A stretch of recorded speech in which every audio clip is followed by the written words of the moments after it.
주의 선하신 분이 저 천국과 이 땅에서 우리 목소리 하늘까지 채워지네 이 노래로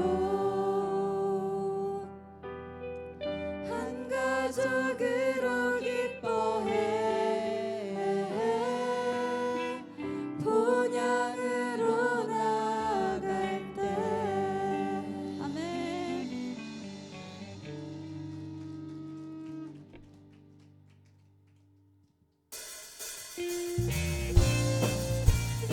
성령이여 지금 이 자리에 임하소서. 주님의 은혜의 담비 내려주소서. 주님께 구원 있음을 우리 함께 선포합시다. 성령이여,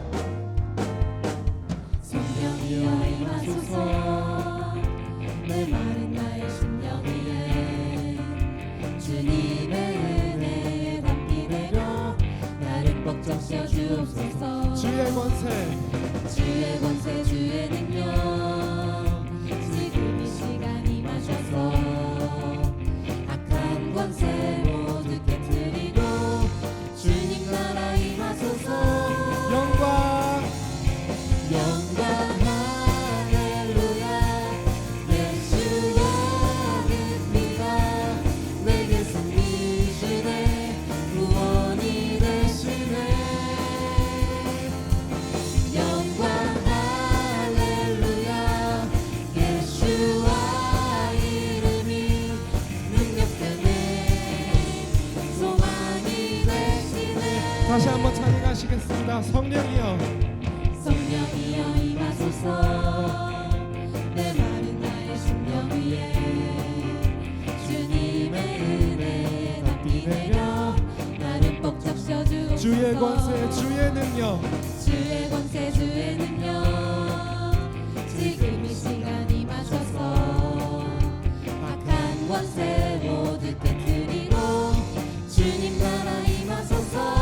영광, 영광 할렐루야. 예수와 그 피가 내게 승리 주네 구원이 되시네. 영광 할렐루야.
예수와 흠도 죄도 없는 당신이 깊이 감춰둔 내 죄로 인하여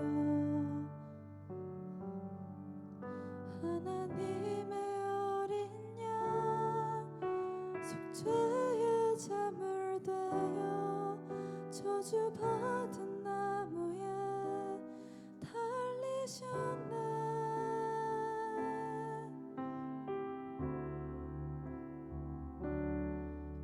내가 예수와 당신을 부인했습니다. 내가 예수와 당신을 박았습니다. 당신이 행하신 일 모든 약속을 다 잊고 십자가에 예수와 매달았네. 내가 예수와 당신을 부인했습니다. 내가 예수와 당신을 못 박았습니다. 나의 모든 죄를 지고 아버지께 인도하시는 내가 예수와 못 박았습니다.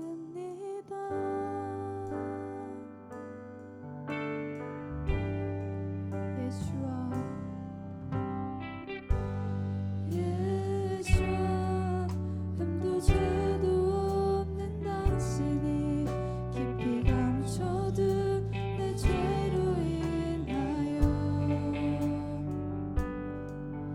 하나님의 어린 양 속죄의 제물 되어 저주받은 나무에 달리셨네.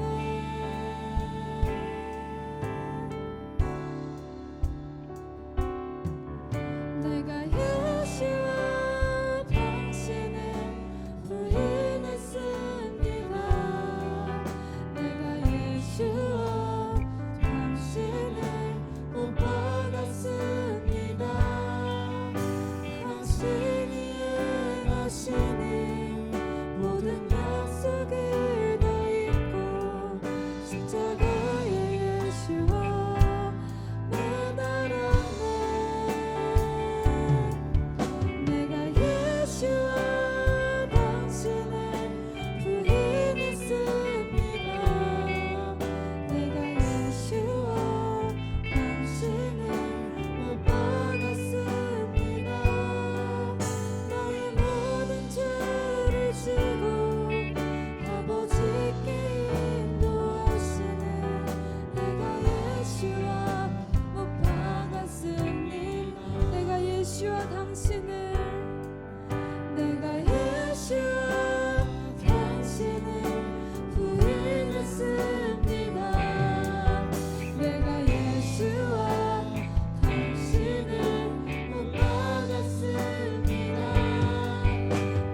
나의 행하신 일 모든 약속을 다 잊고 십자가에 예수와 매달았네.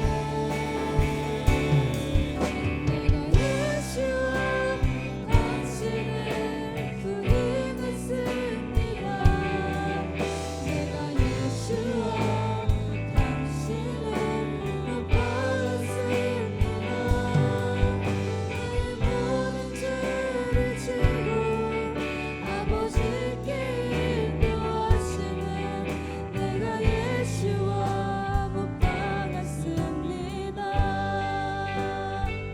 주님, 이 나라가 많이 어렵고 많은 분들이 걱정과 두려움 속에 있습니다. 주님, 저희도 그렇습니다. 많은 두려움과 분노, 비난과 정죄가 우리를 뒤덮고 있습니다. 그러나 오직 이 나라가 예수와 주님의 것임을 고백합니다. 이 나라는 주님의 것이오니 모두가 하나 되게 하시고 이 나라를 오직 주님만이 통치하여 주시옵소서. 서로의 모습에서 예수와를 볼 수 있기를 내가 미워하고 비방한 사람에게서 예수와의 형상을 발견할 수 있기를 원합니다.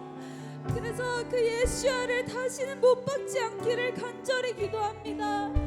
오직 십자가로 원수 맺음을 소멸하시옵소서. 아버지, 이 시간 주님의 마음을 부어달라고 주여 한번 외치며 다같이 기도합시다. 주여, 아버지의 나라는 주님의 것임을 선포합니다.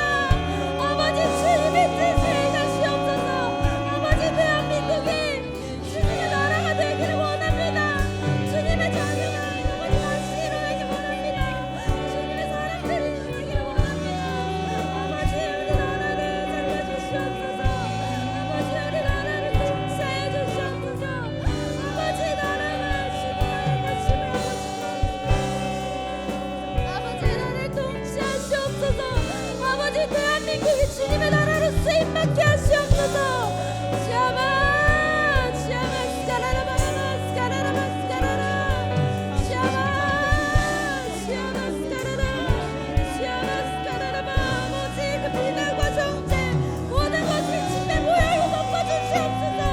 주님의 사랑으로 덮어주시옵소서. 시아마 스카라라바 스카라 시아마 스카라 시아버지, 주님의 보혈로 덮어주시옵소서. 시아마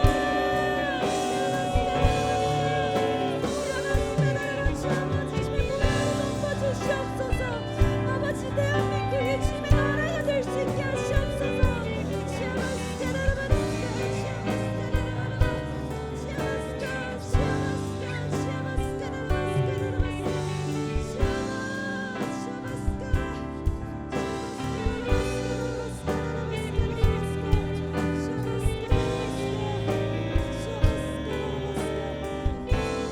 내가 예수와 당신을 바라봅니다. 다시 바라봅니다. 내가 예수와 당신을 사랑합니다.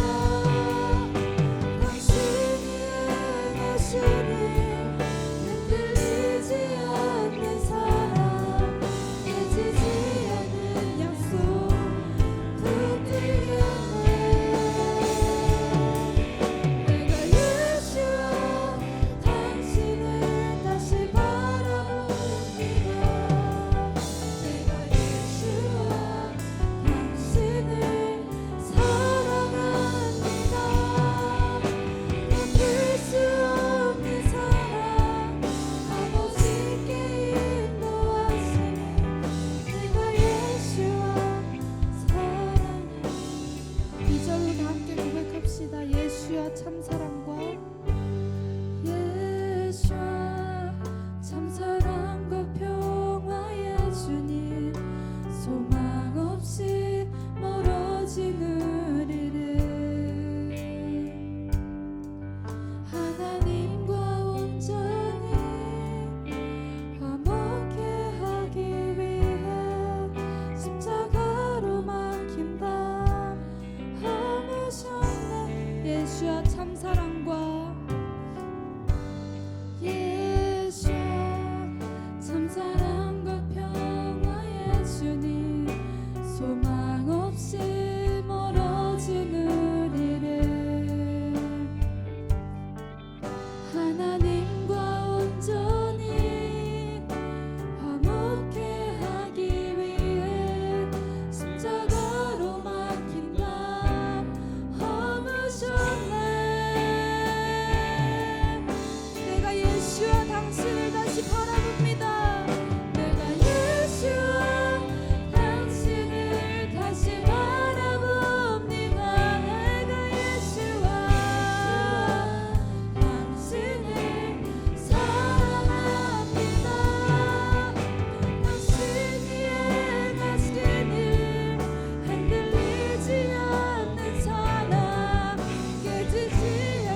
말씀은 바에셰브 창세기 39장 1에서 6절 말씀입니다. 같이 읽겠습니다.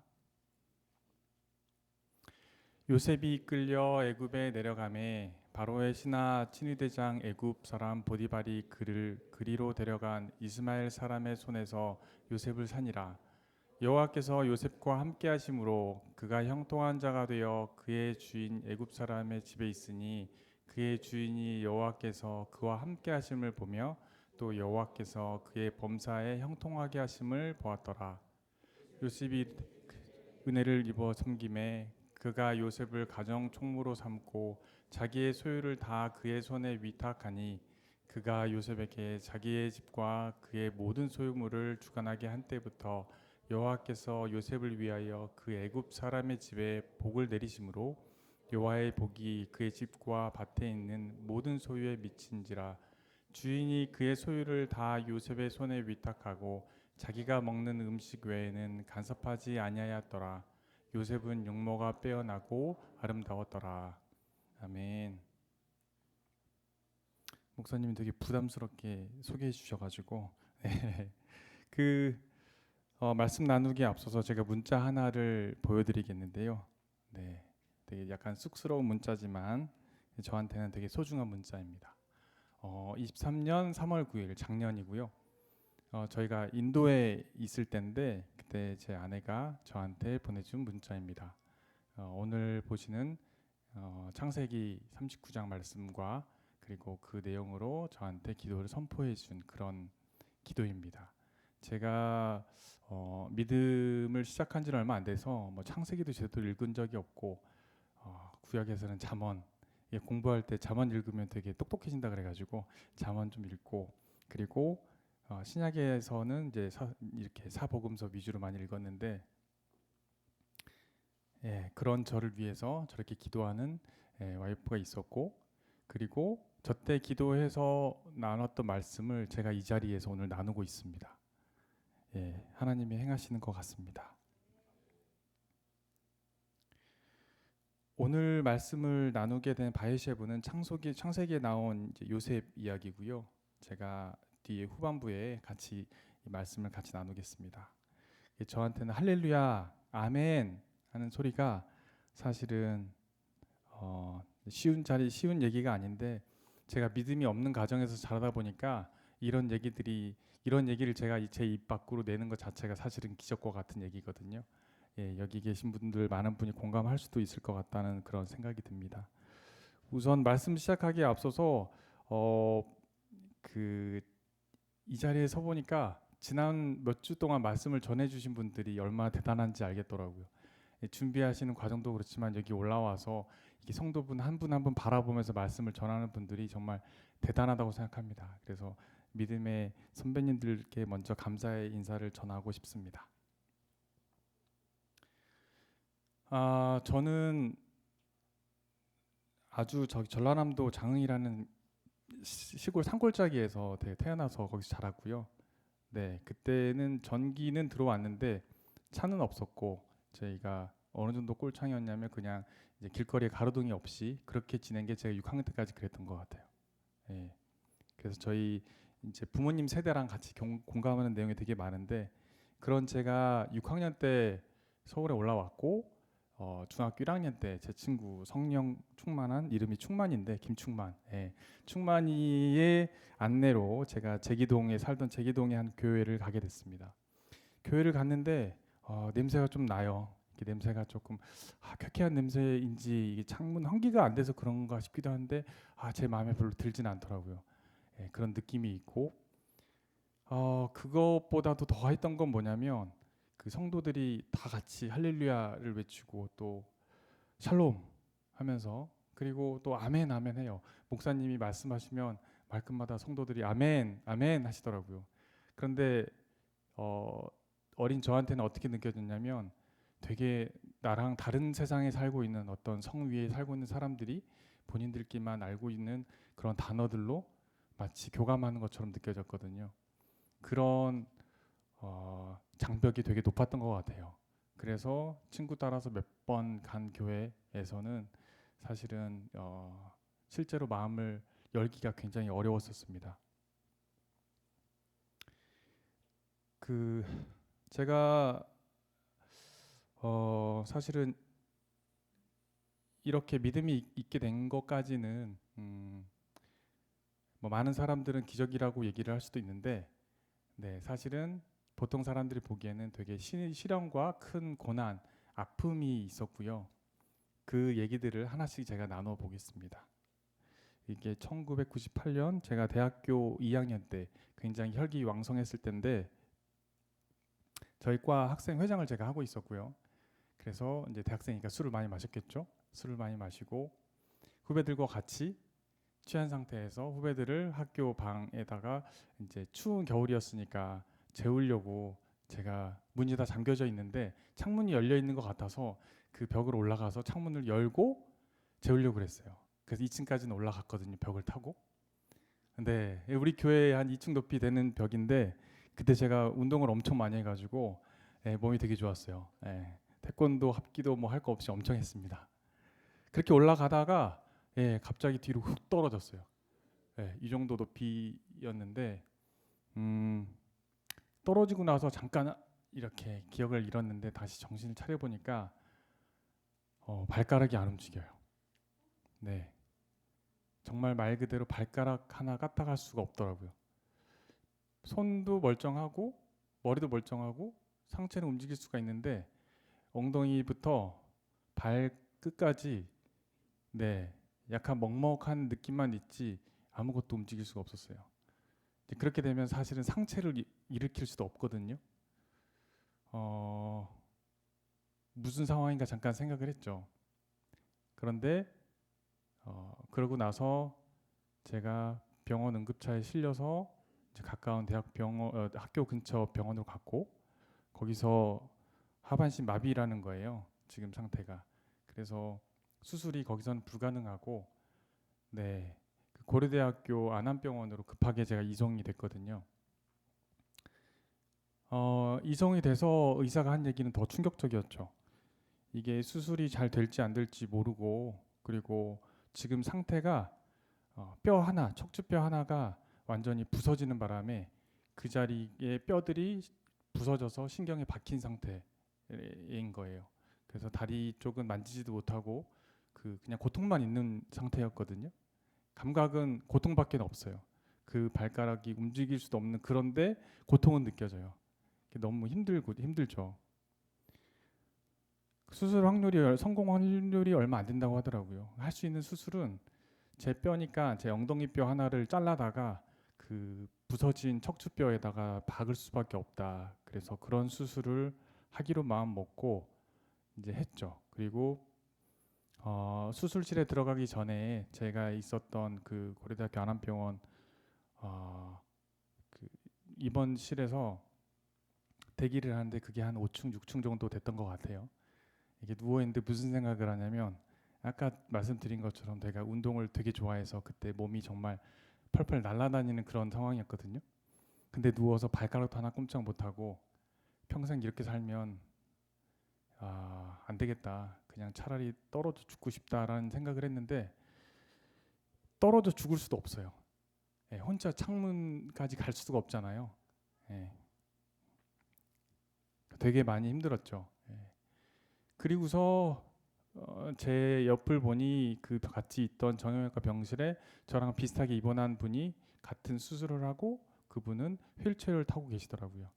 그분은 평생 하반신 마비로 그렇게 살아야 된다고 하더라고요.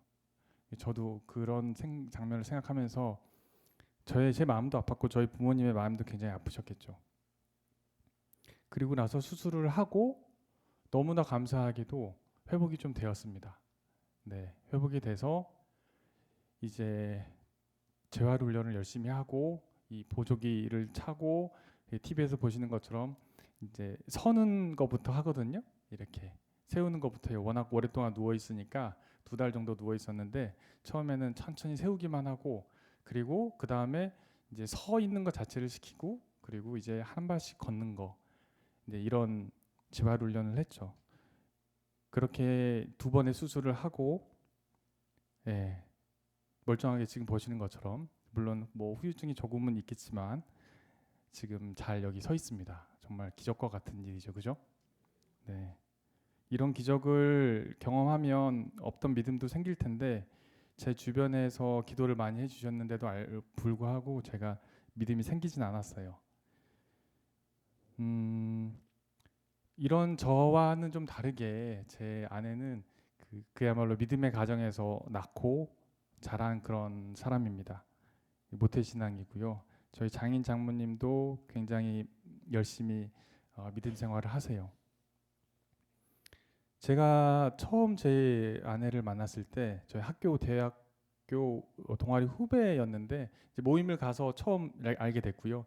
제가 이제 번호를 받아서 이제 이 친구가 마음에 드니까 예. 그래서 전화를 했죠. 아마 그때가 토요일이었던 것 같고 전화를 했는데 전화해서 뭐라고 그랬냐면 내일 뭐해? 이렇게 물어봤어요. 희찬아 왜 내일 뭐해라고 물어봤을까? 내일 노는 날인데 내일 뭐해? 이렇게 왜 물어봤을까요? 제가 왜 이렇게 물어봤냐면 교회 간다 그러면 안 만나려고. 네, 제가 교회 다니는 걸 그만큼 싫어했거든요. 누가 소개시켜준다고 그래도 종교부터 물어봤어요.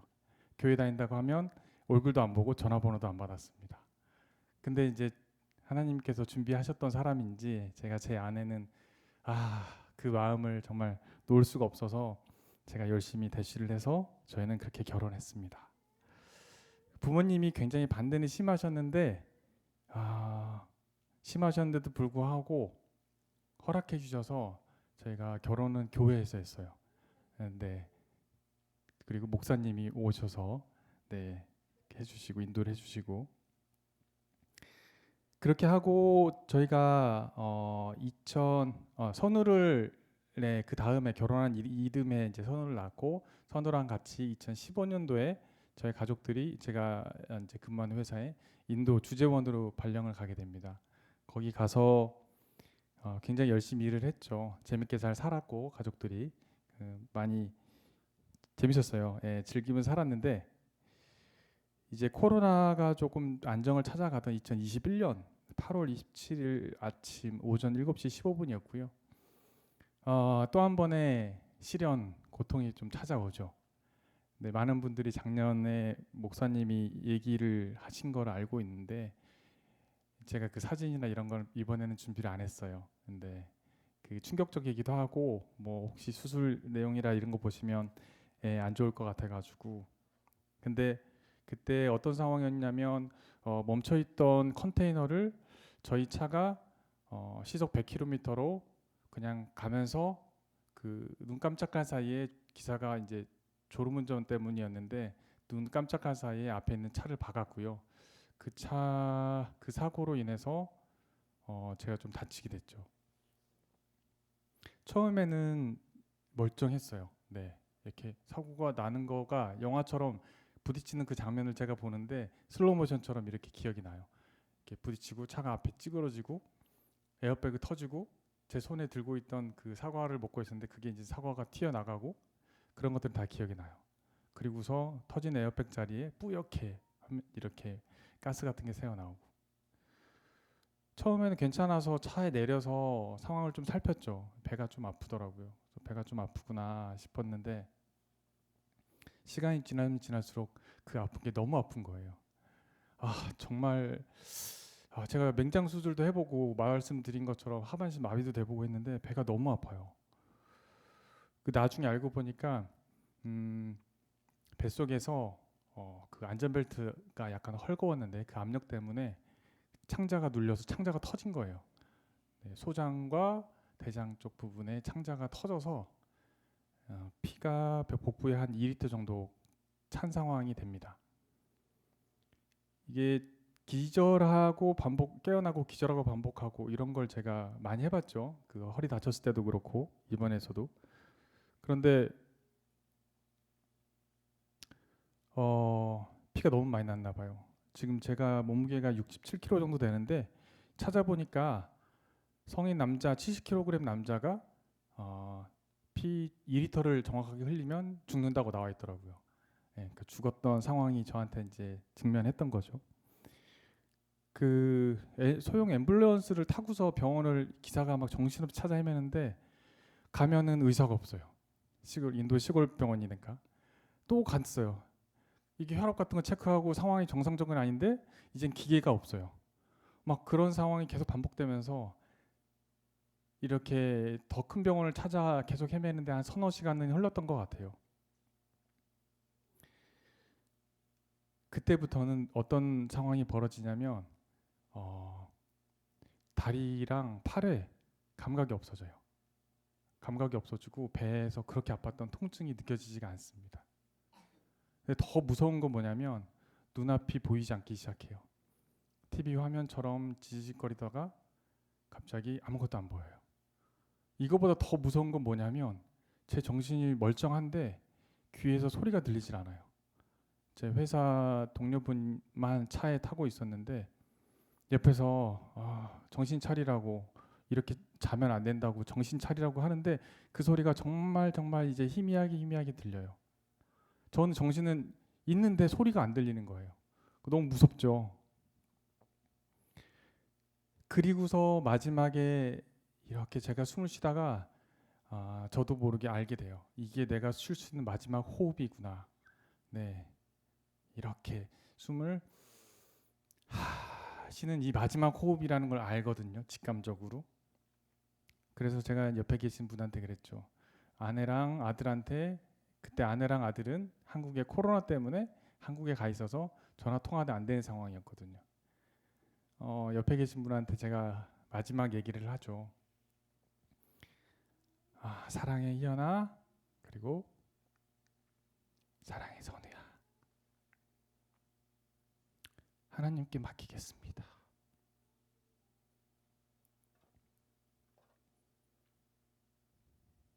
그리고 눈을 감습니다. 숨 쉴 때마다 그 호흡 속에 그분은 계신다. 까닭 없이 눈물이 흐를 때 그분은 그곳에 계신다. 다만 우리가 모르고 있을 뿐. 다들 호흡이 어떻게 내가 처음에 숨을 어떻게 쉬었는지 모르시죠? 엄마 뱃속에서 나왔을 때 그 호흡이 어땠는지도 모르실 거예요. 근데 마지막 호흡에 때가 오면 그 마지막 호흡은 하나님이 함께 하십니다. 여러분들이 다 느끼게 되실 거예요. 그러고 있다가 한 30분, 40분 정도 지났다고 하는 것 같아요. 그 병원 차 안에서는 이 산소 그 콧줄로 들어가 있는 그 산소 호흡기 하나만 있고 다른 어떤 장비가 없어서 그때 제가 죽었는지 아니면 기절한 상태였는지는 아무도 모릅니다. 다만 옆에 계시던 분이 나이가 좀 있으신 분인데 그분의 처남이 목사이고 가족들은 다 교회를 다니는데 이분은 교회를 증오하시는 분이었어요. 근데 나중에 그분이 저한테 해주신 얘기가 그 문처장이 믿는 하나님이 자네를 살렸네. 병원에 도착해서 이렇게 갑자기 눈을 뜨고 보니까 의사들이 와 있는 거예요. 정신없이 와 있고 의사들이 막 이것저것 물어봐요. 무슨 일이 있었냐, 어디가 아프냐, 언제부터 아팠냐, 뭐 이런 걸 물어봐요. 정신이 없죠. 예, 정신이 없고 빨리 수술해야 된다 그래서 수술을 들어갔는데 그 수술하면서조차도 중간에 제가 수술할 때 온몸이 마취가 돼 있던 상황인데 중간에 깼어요. 그것도 정신은 깨 있는데 몸이 움직이질 않아요. 네, 병원에서 아마 그 수술을 하게 되면 이제 근육 유연제도 놓고 이제 근육들이 풀어져야 되니까 그런 상태가 돼서 그렇다는데 정신은 깨 있는 상태에서 이게 느껴지니까 너무 무섭죠. 그리고 나서 또 정신이 잃었다가 다시 깨어나니까 중환자실이었어요. 예, 중환자실에 나왔는데 저한테는 이게 더 충격적인 상황이었어요. 중환자실에 누워서 이렇게 벤을 보는데 배에 이렇게 거즈가 덮여져 있고 의사가 뭐라고 설명을 하는 거예요.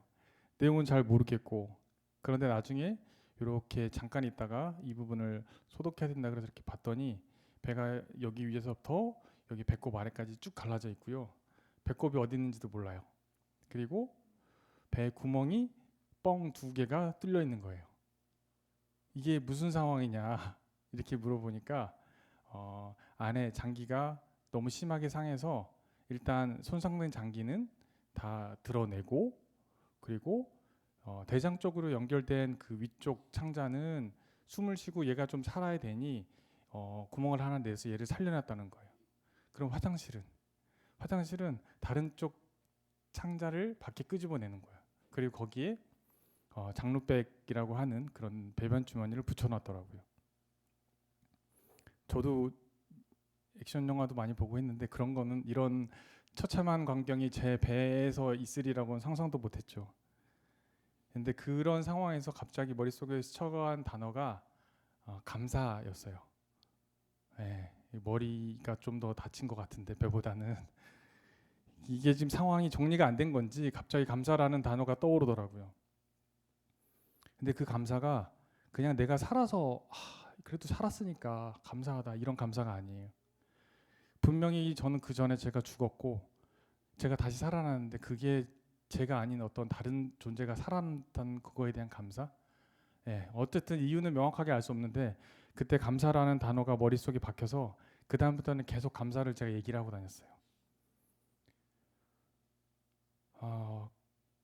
그렇게 수술을 하고 그리고 인도에서는 한국이랑은 좀 다르게 이 병원에서 직접적으로 처치할 만한 어떤 상황이 아니면 집으로 그냥 보내거든요. 그래서 그 상태에서 제가 이제 아내랑 아들이 일주일 후에 비행기를 타고 왔고 저는 이제 퇴원을 해서 집에 가서 이렇게 있었죠. 근데 그때 몸 상태가 너무 안 좋아서 제가 몸무게가 일주일 사이에 10kg가 빠졌고요. 그리고 펜을 하나도 들 수가 없어요. 제가 서류에 사인을 해야 되는데 그 펜을 들 수가 없고 거기에 글씨를 쓸 수가 없는 정도의 몸 상태였거든요. 그래서 의사가 2차 수술을 해야 되는데 2차 수술은 이 두 개를 나중에 봉합하는 다시 작업을 하는 거예요. 몸무게가 다 회복이 돼야 되고 몸에 자체적으로 피도 좀 돌아야 되고 이런 상태라고 해서 저희가 집에서 이렇게 회복을 하고 있는데 소파에 앉아서 이렇게 누워서 이렇게 있다가 갑자기 머릿속으로 드는 생각이 와 이거보다 좋을 순 없다 이런 생각이 떠올라요. 이것도 좀 정상은 아니죠, 그죠? 배에 막 똥주머니가 차 있고 매 2시간마다 화장실을 가야 되고 밤에 잠잘 때도 똑같아요. 이걸 붙여놓고 2시간마다 안 가면 이 주머니가 부풀어 올라서 이제 터지게 되면 난리가 나는 거죠. 제 아내는 그걸 다 옆에서 수발을 하고 있었고 이걸 2달 반 정도 했거든요. 근데 이 상황에서 이것보다 더 좋을 수 없다. 사실은 말도 안 되는 상황인데 억울하지도 않고 화도 나지가 않아요. 졸음운전을 해서 사고 낸 그 기사는 손끝 하나 다치지 않았습니다. 네. 그리고 옆에 계시던 그 저랑 같이 동행하셨던 분은 이제 고속도로 타기 전에 제가 그분한테 차장님 안전벨트 매세요. 고속도로 올라가는데. 그래서 원래 안전벨트를 안 매시던 분인데 이렇게 같이 가면서 그분은 안전벨트 덕에 살았어요. 시속 100km면 안전벨트를 안 매면 바로 즉사예요. 근데 그분도 멀쩡해요. 그 저만 다친 거예요. 물어보죠 사람들이 기사가 원망스럽지 않냐고. 그리고 왜 너만 다친 거가 억울하지 않냐고. 근데 억울하지가 않아요. 그 억울한 생각조차 나질 않아요. 나중에 생각해 보니까 그 마음이 어떤 마음이었냐면 그 사람들은 하나님을 모르잖아요. 네, 저희 가족들도 아무도 교회를 안 다니시거든요. 우리 가족들이 이 사고를 당했거나 아니면 같이 계셨던 동승했던 분이 나 같은 환경이 되었거나 기사가 그런 상황이었다면 그 사람들과 가족들이 하나님 얼마나 원망했을까. 근데 저는 원망이 안 떠오른다 그랬잖아요. 네. 하나님께 감사하니까 하나님 입장에서는 너무 좋은 거예요. 네. 하나님이 그런 분이신 것 같아요. 네. 고통도 원망도 이런 슬픔도 이런 부분에 하나님이 아니세요. 하나님이 진짜 사랑과 기쁨과 감사의 하나님인 걸 여러분은 믿으셔야 됩니다. 그날 이후로 저랑 저희 가족들은 감사를 마음에 품고 그렇게 이제 살아갑니다. 그리고 2022년 5월 달에 한국으로 잠깐 귀국을 하죠. 부모님한테는 그 말씀을 자세하게 드릴 수가 없었어요. 나이도 있으시고 몸도 좀 안 좋으신 데다가 인도로 올 수 없는 그런 상황이었기 때문에 자세하게 말씀 안 드리고 그냥 교통사고 나서 수술 2번 했어요. 이렇게만 이제 얘기를 했죠. 근데 좀 힘들었어요. 이런 얘기를 전하고 영상도 보면 그냥 살이 좀 많이 빠지고 힘들어요. 이렇게만. 근데 시골에 집에 내려가서 부모님을 뵙고 아버지랑 어머니랑 방에 들어오시라고 해서 제가 그 안방에서 이렇게 배를 들고 수술자국을 보여드리죠. 네, 그리고 핸드폰으로 그때 사가 났던 상황도 보여드려요. 여기 계신 자식을 두고 계신 부모님은 그 마음을 아실 것 같아요. 내가 그 자리에 없었는데 내 자식이 이런 죽을 뻔한 고비를 넘겼으면 눈물이 얼마나 쏟아질지. 그 눈물은 엄청나게 쏟아졌고요. 저도 그렇고 아버지도 그렇고 어머니도 그렇고. 그런데 제가 아버지한테 한마디를 하게 됩니다. 아버지 귀한 자식이 배고파서 밖에 헤매면 그 자식한테 누군가 먹을 거를 한번 주면 그거 자체로 너무 고맙다고 감사한다고 하지 않으시겠습니까? 그 얘기를 듣고 저희 아버지가 얘기하시죠. 눈물 한참 흘리시다가 오냐 그래. 그 하나님이 참말로 고맙다 감사하다. 교회는 가본 적도 없으시고 그 다음에 교회 다니는 많은 사람들 때문에 마음의 상처, 뭐 재정적인 상처 굉장히 많이 받으셨어요. 그래서 그런 아버지를 전도하는 것은 사실은 불가능하죠. 그죠? 근데 그래서 제가 이제 제 아내랑 결혼한다고 했을 때 아버지도 마찬가지로 종교를 모르셨고 교회 다닌다고 했을 때 아버지가 하셨어요. 말씀을. 호적을 팔라고. 호적을 팔아. 제 고집도 보통 고집이 아닌 걸 아버지가 알고 계시니까 결혼을 말리지 못하겠고 그럼 호적을 파서 나가서 살아라. 그런 아버지가 본인 입으로 얘기하신 거. 오냐 그 하나님이 참말로 고맙고 감사하다. 아까 기억하시죠? 제가 그 소파에 누웠다가 일어나면서 이보다 더 좋을 순 없다. 이보다 더 좋을 순 없는 걸 또 한 번 느꼈습니다. 아직 아버지가 이제 하나님을 영접하신 거나 하는 건 아니지만 언젠가는 그렇게 될 걸로 저희가 믿으면서 기도를 하고 있고요. 그런 날이 꼭 올 겁니다. 찬송가 이 얘기는 제가 이제 한 세 사람을 어떻게 만났는지 얘기를 좀 드릴 텐데 이런 말이 있대요. 그 찬송가 한 번 부르는 게 100번 기도하는 거랑 맞먹는다. 기도가 너무 소중하죠. 너무 좋고 감사하고 찬송가를 이렇게 마음속으로 부르는 분들은 이렇게 얘기를 하신대요. 근데 제가 그 이유를 보니까 기도는 우리가 나와 또 우리 남들을 위해서 하는 게 이제 우리가 보통 하는 기도지만 하나님 영광 받으시라고 온전히 하나님께 드리는 게 찬양이더라고요. 그래서 이런 말이 있나 싶고 저한테는 이게 다르지 않은 게 제가 기도하는 법도 모르고 찬양도 너무 싫어했어요. 제 결혼을 하고 2011년에 결혼했으니까 뭐 작년까지도 제 아내가 저한테 다른 건 다 좋은데 노래 한 번만 불러달라고 그러면 제가 노래는 질색을 하고 사실은 그 노래를 안 불러준다는 것 때문에 저희가 싸우기도 했거든요. 한 번만 해주면 되는데 형국 형제님, 그죠? 네, 한 번만 해주면 되는데 제가 노래를 너무 싫어해서 정말 이제 그런 상황이었어요. 근데 23년 7월 2일이었죠. 이제 주일날 저희가 여기 옆에 차를 대고 오기 전에 이제 아내가 그런 얘기를 했었어요. 한세 사람 교회라는 데가 있는데 한국에 왔으니 그 교회를 다녀보자.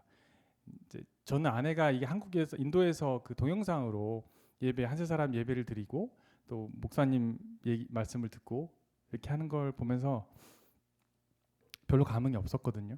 네. 근데 이게 찬양이 이게 제 스타일이 아닌 거예요.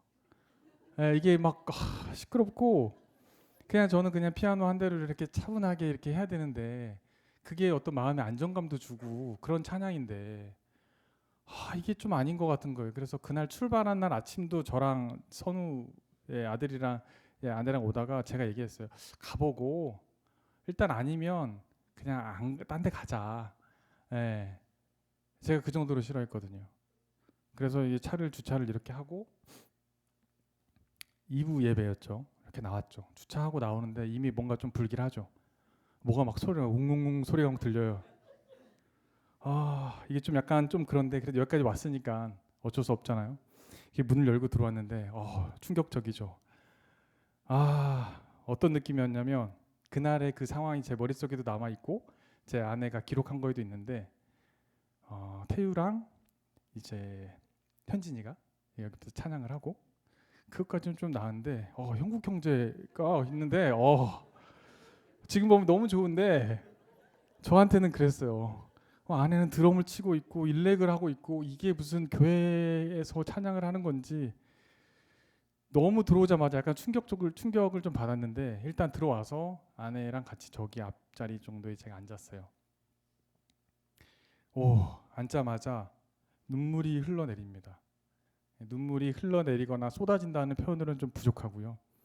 쏟아진다고 하면은 바가지에 있는 이렇게 물 한 바가지 착 다 끝나면은 뭔가 멈춰야 되는데 그런 게 아니라 샘에서 막 솟는 것처럼 눈물이 막 쏟아져요. 이유는 저도 모르겠어요. 그냥 눈물이 막 쏟아져요. 참을 수가 없이 그렇게 돼서 제가 옆에 아내 봤더니 아내도 마찬가지로 눈물 범벅이 돼 있더라고요. 그래서 이제 사인을 했죠. 왜 우냐고 저한테 그래서 나도 모르게 지금 눈물이 나온다. 어떻게 하냐. 이게 참 저는 한세 사람을 교회를 그렇게 만났거든요. 그래서 아까 말씀드린 그 찬양으로 하나님을 만나고 예배를 하나님께 드린다는 그 얘기가 지금은 너무 와닿아요. 지금은 이 찬양이 너무 좋고 한국 형제 깽가리 소리도 좋고 너무 좋아요. 그리고 여기 그 다음 세대에서 제 아들이 여기 나와서 같이 찬양도 서는 걸 보고서 이게 정말 꿈인지 생신지 이런 생각이 들 때가 있거든요. 그 한세 사람 교회는 저한테는 지팡이 같은 존재입니다. 여기 계신 한 분 한 분들이 다 저한테는 그런 존재들이세요. 누구 하나 할 거 없이 다 그렇습니다. 이스라엘 그리고 이방인과 이스라엘의 백성의 만남, 하나됨, 그리고 마음이 열리고 그렇지 않고 이런 부분에 대한 얘기가 있는데 사실 아직 저는 거기까지는 가지를 못한 게 사실이고요. 그래도 많은 분들을 보면서 언젠가는 그런 마음의 열림이 있겠지라고 하면서 목사님의 한세 사람 책도 보면서 마음이 열리기를 기대하고 또 소망하고 있습니다. 많은 분들이 빛의 크기도 다르고 또 밝기도 다른 것 같아요. 저는 되게 작은 촛불이고 다른 분들은 굉장히 큰 라이트를 가지고 있는데 그렇더라도 다 같이 어둠을 밝히는 빛입니다. 다 빛이라서 너무나 소중하고 너무나 감사합니다. 지금은 제가 한세 사람 교회를 다니고 나서는 제 입으로 찬양을 엄청 해요. 아내가 되게 좋아하죠. 그만해도 된다라고 얘기할 정도로 제가 찬양을 엄청 하고요. 입으로 노래하지 마 이런 얘기도 합니다. 입으로 노래 안 하면 어떻게 할지 한번 생각해 보세요. 그리고 목사님의 말씀이 저한테는 깊이가 있으면서도 이렇게 저 같은 어린아이에게 음식을 말씀을 잘게 잘라서 본인 입으로 씹어서 제가 소화할 수 있게끔 이렇게 넘어주는 그런 말씀인 것 같아요. 그게 진심으로 느껴지고 제가 그래서 이 교회를 너무 사랑하는 그런 이유입니다. 토라와 절기는 사실은 저는 여기 교회 오기 전까지는 듣도 보도 못했습니다. 근데 여기 와 계신 분들 중에 많은 분들이 토라와 절기에 대해서 푹 빠져 계시고 그 빠져 있는 모습을 보는 것만으로도 너무 행복하고 좋거든요. 저도 같이 그 바다에 곧 빠지게 될 거라고 생각합니다. 오늘 창세기 37장 말씀 바에셰브는 그가 거했다라는 뜻입니다. 꿈꾸는 사람 바로 요셉의 이야기가 시작되는 부분이고요. 본문 말씀을 보면 다들 공감하실 것처럼 하나님과 함께 요셉이 어떻게 동행했는지를 볼 수 있을 것 같습니다. 창세기 39장 2절 말씀입니다. 여호와께서 요셉과 함께 하심으로 그가 형통한 자가 되어 그의 주인 애굽 사람의 집에 있으니 그의 주인이 여호와께서 그와 함께 하심을 보며 또 여호와께서 그의 범사에 형통하게 하심을 보았더라. 여호와께서 요셉과 함께 하시고 그에게 인자를 더하사 간수장에게 은혜를 받게 하심에 간수장이 옥중 죄수를 다 요셉의 손에 맡김으로 그 재반 사물을 요셉이 처리하고 간수장은 그의 손에 맡긴 것을 무엇이든 살펴보지 아니하였으니 이는 여호와께서 요셉과 함께 하심이라. 여호와께서 그를 범사에 형통하게 하셨더라. 아멘. 3장 말씀을 보면 하나님이 정말 요셉과 함께 하신 것 같습니다. 그걸 요셉만 느낀 게 아니라 요셉과 하나님이 함께 하심을 그의 주인 애굽 사람 보디발도 봤다고 하잖아요. 이렇게 정말로 봤다는 의미인 것 같아요. 그 정도로 함께 동행을 했던 것 같습니다.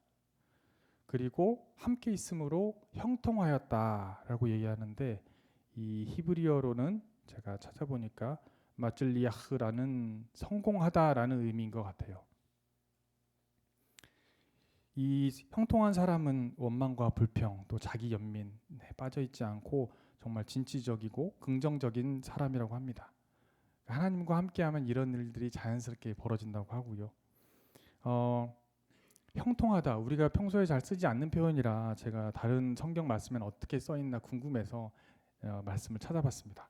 시편 1편 1절에서 3절 말씀입니다. 복 있는 사람은 악인들의 꾀를 따르지 아니하며 죄인들의 길에 서지 아니하며 오만한 자들의 자리에 앉지 아니하고 오직 여호와의 율법을 즐거워하여 그의 율법을 주야로 묵상하는도다.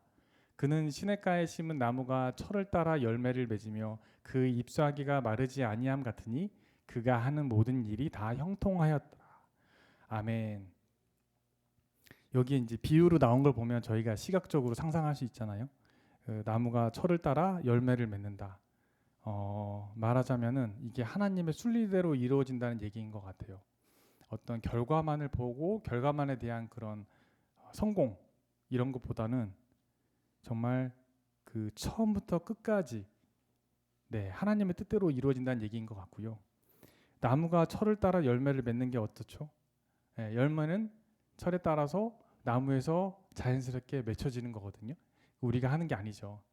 포도나무를 보면서 내 의지로 이 포도나무에 사과가 열리게 해달라라고 기도하고 그렇게 될 수도 없을 뿐더러 그렇다 하더라도 이건 순리가 아니죠, 그죠? 그래서 우리가 생각하는 그 순리대로 행해서 그 시작과 모든 과정과 끝이 하나님이 원하시는 대로 그런 내용이 나올 때 저는 그게 형통하다의 의미인 것 같아요. 이런 의미로 보면 요셉이 겪은 고난이 이해가 좀 안 되죠. 왜냐하면 너무 심한 고난을 받았잖아요. 저는 요셉을 보면서 제가 다쳤던 그런 많은 이야기들을 다시 생각해 볼 수 있었는데 형들한테 구덩이에 던져서 죽을 뻔하고 또 억울하게 노예로 팔려가서 억울하게 옥에 갇히기도 하고 근데 이런 상황에서 요셉이 과연 어떤 생각을 품고 살았을까라는 생각을 해봤어요. 제가 볼 때는 요셉이 하나님이 함께 계셨잖아요. 그래서 함께 있으면 어떻게 되죠? 보는 거거든요. 옆을 보지 않고 하나님을 보는 거예요. 제 힘든 상황을 보지 않고 하나님을 보면서 힘든 상황 주변 소리를 듣지 않고 하나님의 목소리를 기울이면서 그렇게 넣어갔을 것 같아요. 그리고 하나님이 한 말씀 하셨겠죠. 순종하면서 담대하게 나아가라 내 아들아 이렇게 얘기하셨겠죠. 아까 제가 이제 수술을 말씀드렸는데 인도에서 그 장기가 꺼내져 있던 상태로 저희가 두 달 반 정도 있다가 이걸 다시 붙이는 수술을 했거든요. 붙이는 수술도 쉬운 수술은 아니더라고요. 다른 장기들이 위로 몰려가면서 안에 이게 유착처럼 장기들이 돼 있어서 그걸 하나하나 떼냈는데 거기서 또 출혈이 너무 심해서 우선 봉합하는 작업은 끝났는데 피가 멈추질 않아요. 또 피를 4팩, 5팩 전혀를 하는데도 수치가 좋아지질 않고 피가 계속 그냥 흘러나와요. 더 이상은 수혈을 못하게 됐었어요. 수혈 거부 반응이 있더라고요. 이미 제가 1차 수술로 몸에 2리터 나갔던 피를 수혈을 받았고, 그리고 이번에 수술하면서도 5팩이니까 마찬가지 비슷한 양이에요. 그 양의 수혈을 받다 보니까 이제 수혈 부작용이 일어나서 그 피를 맞는 순간 온몸이 간지럽고 호흡이 곤란해지고 힘든 상황이었거든요. 그래서 더 이상 수혈은 할 수 없다. 그냥 버텨야 된다. 그런 상황이었는데 그 주치의가 저한테 한마디 했던 게 아직 기억납니다. 영어로 되어 있는데 Be bold라고 하셨어요. 미스터 문, Be bold. 무슨 뜻이지? Be bold. 담대해라 이런 뜻이거든요. 담대해라. 그리고 피주머니는 찼지만 퇴원난 날 그 의사가 저한테 얘기를 했어요. 미스터 문, You got saved your life. 의사가 본인이 할 수 없는 상황이었고 피가 멎는 것도 그렇고 이 모든 상황이 당신의 하나님이 당신을 살리신 겁니다. 라는 얘기를 듣고 제가 퇴원을 했습니다. 그 요셉과 함께 제가 그 당시에는 말씀 몰랐지만 요셉과 함께 했던 그 하나님이 제 곁에 있는 걸 제가 다시 한번 느끼는 그런 순간이었습니다. 오순절날 예배를 마치고 이제 운전해서 집으로 가는데 제가 아내한테 차에서 갑자기 그런 얘기를 해요. 여보, 성령님이 아니면 안 되겠는데? 좀 더 심각하게 얘기했던 것 같아요. 여보, 성령님이 아니면 안 되겠어. 제가 믿음도 부족하고 그리고 성경에 대해서 많이 알지도 못하고 지식으로 부족한데 그거에 대한 갈증, 갈망이 많이 있었던 모양이에요. 그런데 성령님이 들게 해주신 생각이 머리로만 생각할 게 아니라는 거예요. 성령님이 함께 하심을 몸으로 느끼고 이걸 알게 해주시는 거, 그게 진짜 믿음이고 그게 우리가 생각해야 되는 거라고 생각합니다. 저도 가끔은 이런 생각이 있을 때마다 좀 놀래기는 해요. 내 안에 정말 하나님이 성령님이 살아계시구나 하면서 약간 깜짝깜짝 놀랍니다. 그 보디발의 아내 유혹을 또 받았죠. 요셉이 육체의 욕망과 성령에 대한 욕망의 충돌이라고 표현을 하는데 이런 욕망들은 정말 우리의 의지만으로는 해결하기가 어렵죠. 이 말씀을 보면서 이 유혹을 해결해 나가는 그 요셉의 모습을 보면서 제가 머릿속에 떠올랐던 장면이 있는데 그게 아담과 하와가 처음에 죄를 지었던 그 장면입니다. 아담과 하와가 그때 선악과를 따먹기 전이니까 하나님이 창조하신 대로 지으신 대로 그런 모습이었을 텐데 하나님이 안 계실 때 하나님이 그 자리에 없으실 때 죄를 짓죠. 우리는 유혹에 빠질 수밖에 없습니다. 그래서 우리가 성령님과 함께 해야 되고 그렇게 살아갈 수밖에 없는 존재입니다. 갈라디아서 5장 24절 25절 말씀인데요. 그리스도 예수의 사람들은 육체와 함께 그 정욕과 탐심을 십자가에 못 박았느니라. 만일 우리가 성령으로 살면 또한 성령으로 행할지니. 네, 아멘. 이 말씀이 작년에 저희 그 집에 강대희 목사님과 사모님이 신방 오셨을 때 저희 가정에 주신 말씀이세요. 놀랍죠? 오늘 이렇게 말씀을 나누게 될 부분들을 이미 다 준비하신 것 같습니다. 저희 아내가 준 내용과 목사님이 설교에서 주신 내용 말고는 제가 사실은 성경을 거의 잘 모르기 때문에 이런 말씀을 준비하는 것도 너무 힘들었을 것 같습니다. 하지만 이 안에 다 있는 것 같아요. 너무 감사합니다. 그래서 우리는 성령으로 살고 또 성령으로 행해야 됩니다. 내 의지가 아닌 그런 성령으로 살아야 되고요. 저와 마찬가지로 제 주변 사람들은 대부분이 다 하나님을 알지 못하는 사람입니다.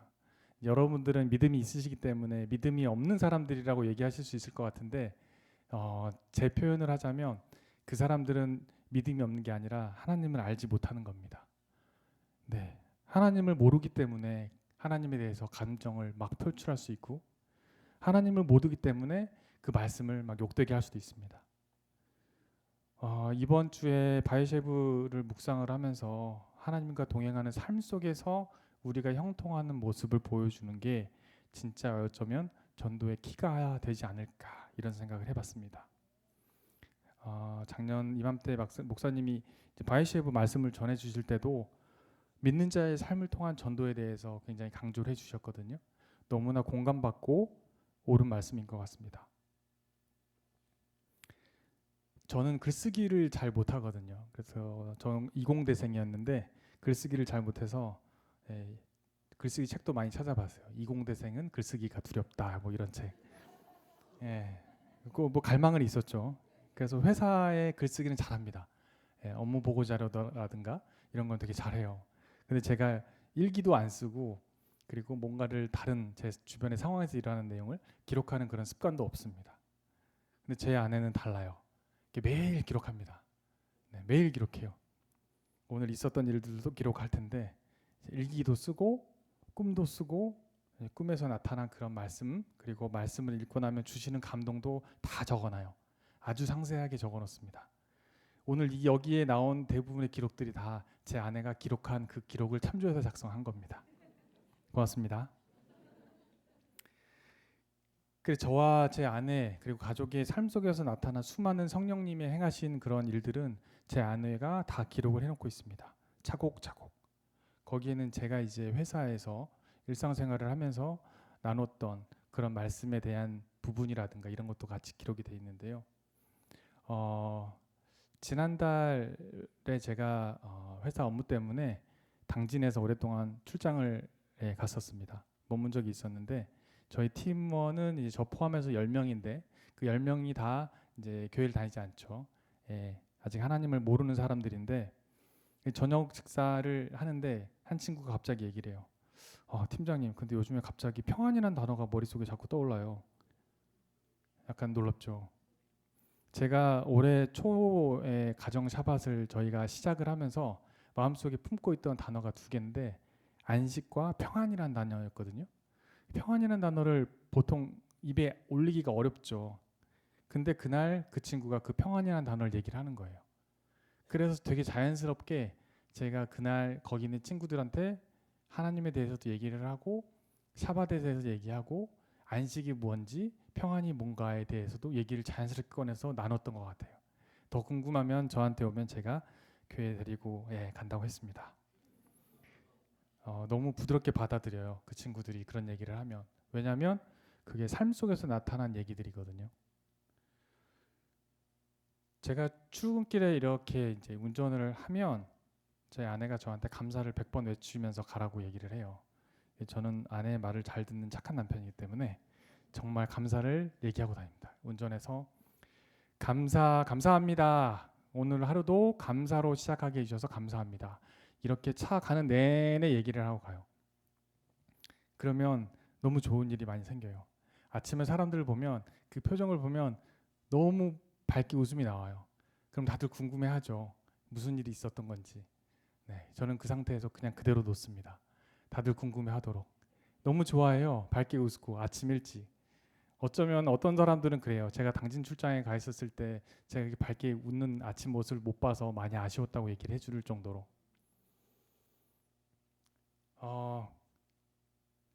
작년에도 그렇고 저 팀에 제가 인도에서 여기로 오기 전에 팀의 업무가 굉장히 많아지고 사람도 10사람 중에서 5명이 갑자기 퇴사하는 일이 있었거든요. 와서 보니 굉장히 힘들죠. 일도 힘들고 해야 되는 일들도 굉장히 많고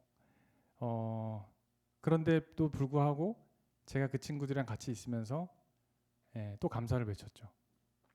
친구들한테 일어나서 다 잘 될 거야. 너네가 걱정할 필요는 없어. 다 잘 될 거니까 그렇게 믿고 그냥 하면 돼. 걱정하지 마. 뜬구름 잡는 소리 같죠. 무슨 주문도 아니고 좀 이상해 보이기도 하고. 근데 다 잘 해결됐어요. 그리고 그 친구들이 평안과 안식을 누릴 수 있을 정도로 지금 팀이 안정되어 있고, 그래서 저랑 같이 있던 팀원 중에 한 명이 같이 산책하면서 저한테 물어보죠. 팀장님, 근데 어떻게 그럴 수 있어요? 일만 그렇게 혼자 떠맡고 회사 우리 팀도 정신이 없고 난린데 어떻게 거기서 그럴 수가 있어요? 그러면 저는 너무 좋은 거죠. 이제 또 나눌 수 있잖아요. 얘기를 하는 거예요. 그럴 때. 그러면 되게 귀 기울여서 듣거든요. 본인이 궁금한 질문을 했으니까 그럼 그때 제가 다시 하나님에 대해서 나누고 제 말씀을 나눕니다. 제가 믿는 성령님과 하나님과 함께 하시면 어떻게 동행하게 되는지 얘기해주고 그 사람들이 마음으로 받아들일 수 있도록 제가 그렇게 합니다.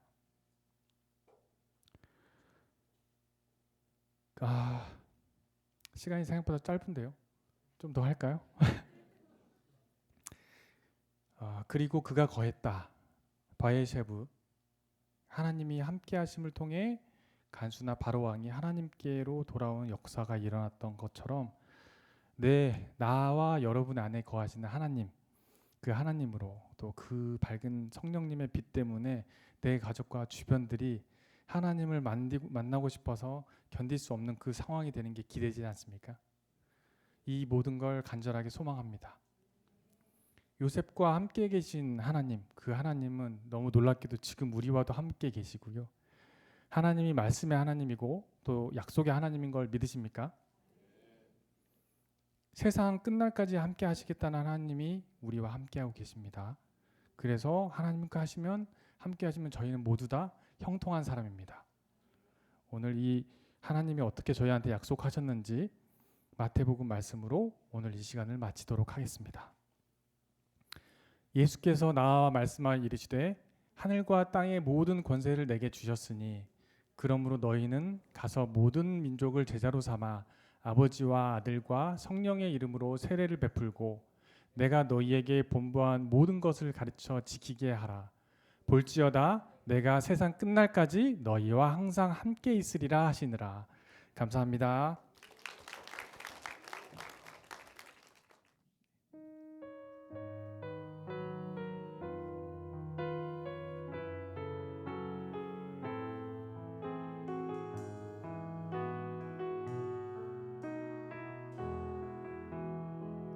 이 세상을 살아가는 동안에 이 세상을 살아가는